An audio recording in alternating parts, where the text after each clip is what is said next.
This was one of the first major things that we did since 2019 Model 3 Tesla that we picked up, partly so that we could learn about EVs ourselves.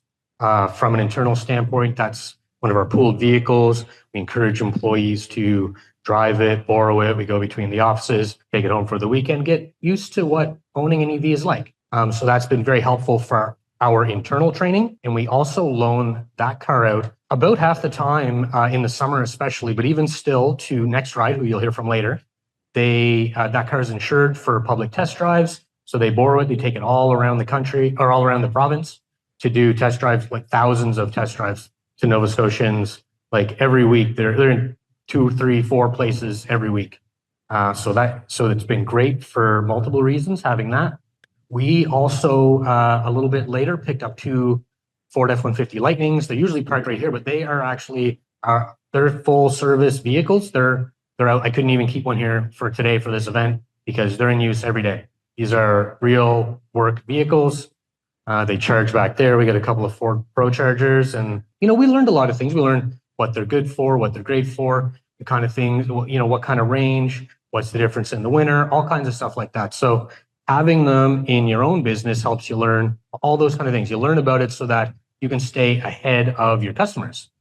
And there are some things that you'll want to take an EV to the dealership for, like probably the dealership that sold the car. For a while, I think that'll be the case. It's very specific things, pyro fuses in the battery, seals, things like that.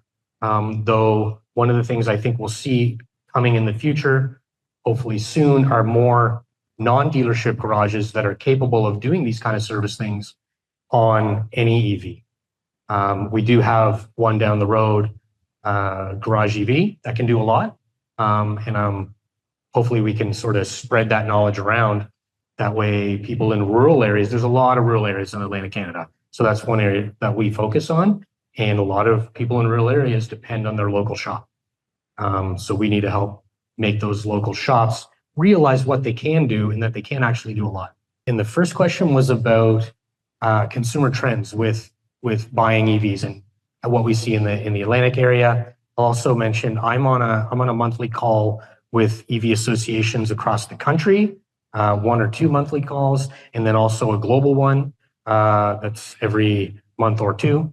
The last one was yesterday, so I get a lot of input around this from around the globe. And BC is doing amazing. BC and Quebec are both like world leaders.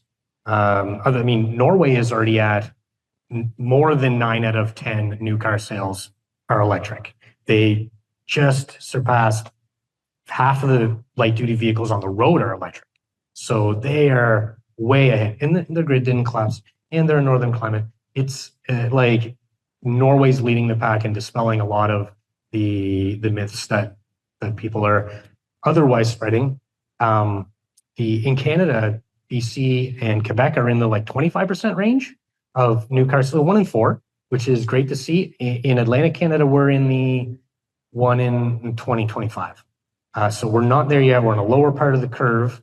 But I think that's an opportunity, right? Like that gives us time.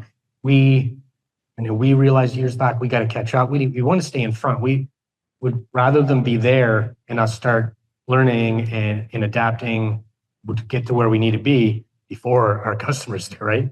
So yeah, but right now I think we're in the 1 in 2025.